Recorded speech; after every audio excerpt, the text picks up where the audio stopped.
ఈరోజు ఈ వీడియోలో ప్రిన్స్ కట్ బ్లౌజ్ ఎలా కట్ చేయాలో చూపిస్తాను చూడండి.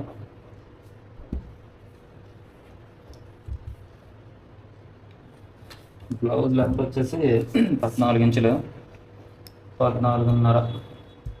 చెస్ట్ వచ్చేసి 37 అంటే బ్యాక్ బోట్ నెక్ కాబట్టి 37.5. ఒక 7 ఇంచులు పెట్టుకున్నాం.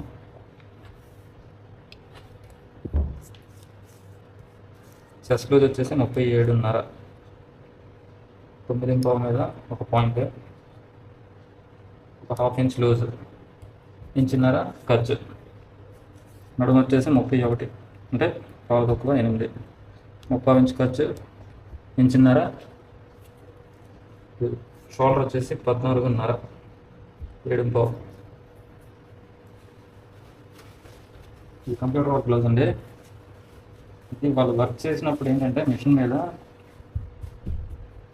ఎక్కువ వర్క్ చేశారు, అంటే బోట్ నెక్ ఎప్పుడు కూడా బ్రాడ్ చేసుకోవాలి, తక్కువ చేశారు కాబట్టి ఇది బోట్ నెక్ అయినా సరే కొంచెం షోల్డర్ పెద్దది వస్తుంది అనమాట, హై నెక్ లాగా. అందుకే చూసుకొని కట్ చేసుకోవాలి. ఇదే అమౌంట్ ఎంత వచ్చిందంటే 3.5. ఫ్రంట్ నుంచి 3.5 వచ్చింది. అప్పుడు ఇక్కడ నుంచి 3.5 వాళ్ళు ఎంత వదులుకోవాలి. రిమైనింగ్ ఎంత ఉందంటే 3.5. 37.5, 38 కాబట్టి 3.5 మీద ఒక పాయింట్.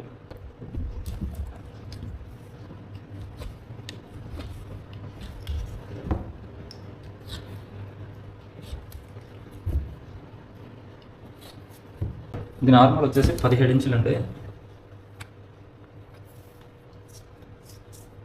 17 అంటే 8.5 రావాలి.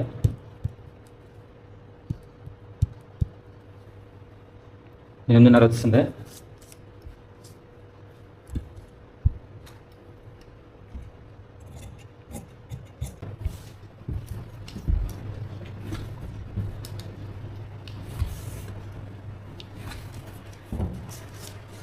షోల్డర్ వచ్చేసి 7.5 అంటే 2 ఇంచులు మైనస్ చేస్తున్నాం. కాకపోతే దీనికి 5.5 పెట్టుకుందాం. కాకపోతే దీనికి 7.5 షోల్డర్ కాబట్టి 5.5 వస్తుంది. కానీ ఎందుకంటే షోల్డర్ పెరిగింది కాబట్టి కొంచెం ఈ విడ్త్ మనకు పెరిగింది కదా, దీనివల్ల కొంచెం షోల్డర్ మనం పెంచుకుందాం. ఇది ఎంత వచ్చిందంటే 3.5. ఇక్కడ 3.5. ఇది రెడీ అంటే ఇంకా 1/2 ఇంచ్ మనం ఎక్స్ట్రా పెట్టుకోవాలి. 4.5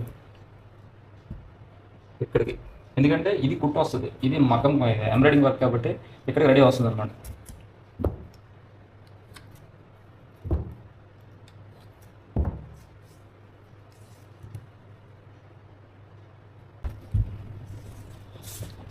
చెస్ట్ హైట్ వచ్చేసి 10 ఇంచెస్, ఈ డౌన్ వచ్చేసి 3.5, ఇది 9.5.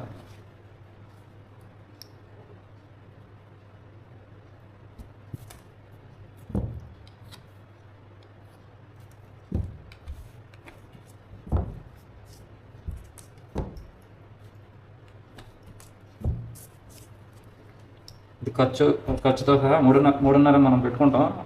ఖర్చు సహా 4 ఇంచులు, 4 ఇంచెస్ వస్తుంది. ఇప్పుడు నడుం 31 కదా, 11.8, 11.9. మిగతా ఎంత ఉంది? 2 ఇంచులు ఉంది. 1 ఇంచ్, 1 ఇంచ్.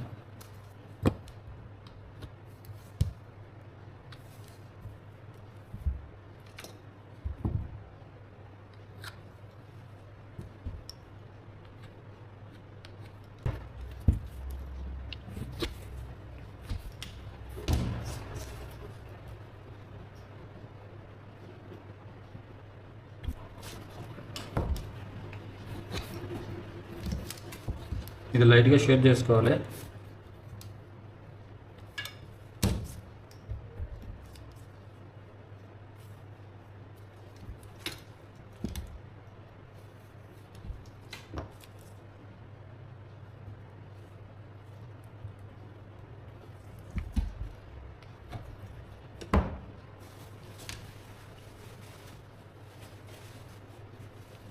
ఇది ఫ్రంట్ నెక్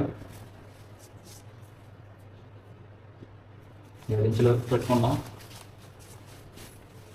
ఏదైనా సరే మగ్గమైనా కంప్యూటర్ వర్క్ అయినా ఏదైనా సరే మాత్రం నెక్లు మనం ఎంత తీసుకుంటున్నాం అన్నదే చూసుకోవాలి. వర్క్ చేసే వాళ్ళు ఎక్కువ చేయొచ్చు, తక్కువ చేయొచ్చు. ఎక్కువ చేస్తే మనం కొలుచుకోవాలి ఖచ్చితంగా.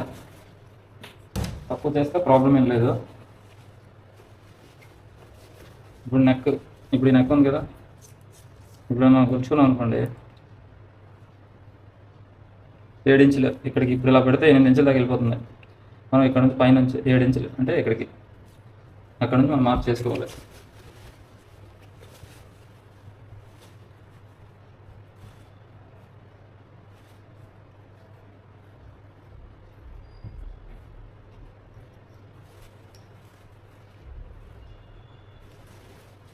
అందుకే మనం కట్ చేయొద్దు. కుట్టుకున్నప్పుడు రైట్ సైడ్ కుట్టుకుంటాం కదా, తర్వాత లెఫ్ట్ సైడ్ ఈజీగా తీసుకోవడానికి అవుతుంది.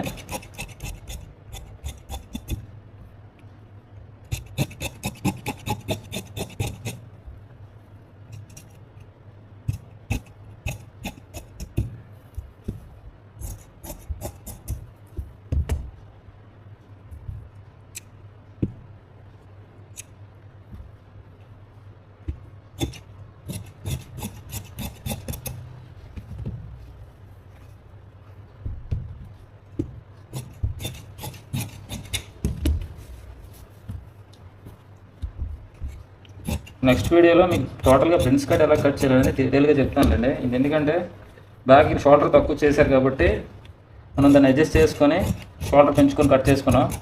సేమ్ ప్రాసెస్సే, కాకపోతే ఏంటంటే షోల్డర్ తక్కువ వచ్చేలాగా ఎలాగా నెక్ ఎంత పెట్టాలి మీరు ఈ వీడియో చూస్తే మీకు అర్థమవుతుంది.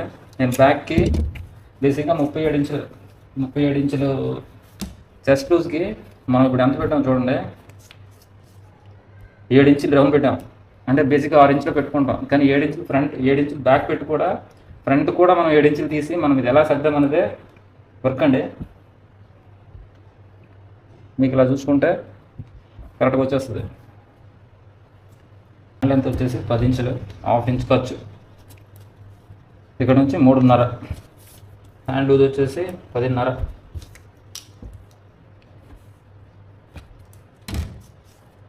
ఆర్మోల్ వచ్చేసి 8.5.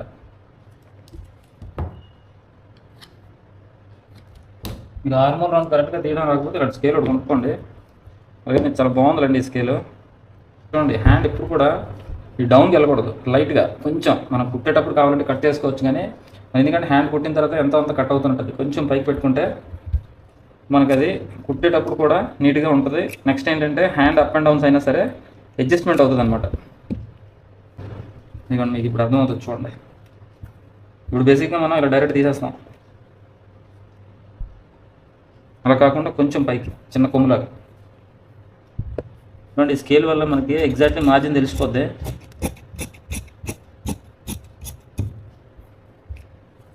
చంకలో కూడా చిన్న రౌండ్ వల్ల, ఈ లోతు వల్ల మనకి ముడతలు రాకుండా ఉంటుందండి ఖచ్చితంగా. ఎంత 30 రూపాయలు ఎంత ఉంటుంది స్కేల్, కొనుక్కోండి, బాగుంటుంది. ఇంతేనండి వీడియోలో. మీకు ప్రిన్స్ కట్ ఎలా కట్ చేయాలి, అసలు ప్రిన్స్ కట్ అనే కాదు, back boat neck, front deep neck, అసలు ప్రిన్స్ కట్లో చాలా రకాలు మనం కుట్టుకోవచ్చు. ఫ్రంట్ డీప్ అయినప్పుడు బ్యాక్ ఏం చేయాలి, బ్యాక్ డీప్ అయినప్పుడు ఫ్రంట్ ఏం చేయాలి, ఇలా రకరకాలుగా ఉంటాయి. నా వీడియోస్ చూసా మీకు అర్థమవుతుంటుంది. ప్రతిదీ మీకు ఎక్స్ప్లెయిన్ చేయాలనుకుంటాను, చేస్తాను, నా వరకు నేను ప్రయత్నం చేస్తాను. ఇంతేనండి, ఉంటాను, బాయ్.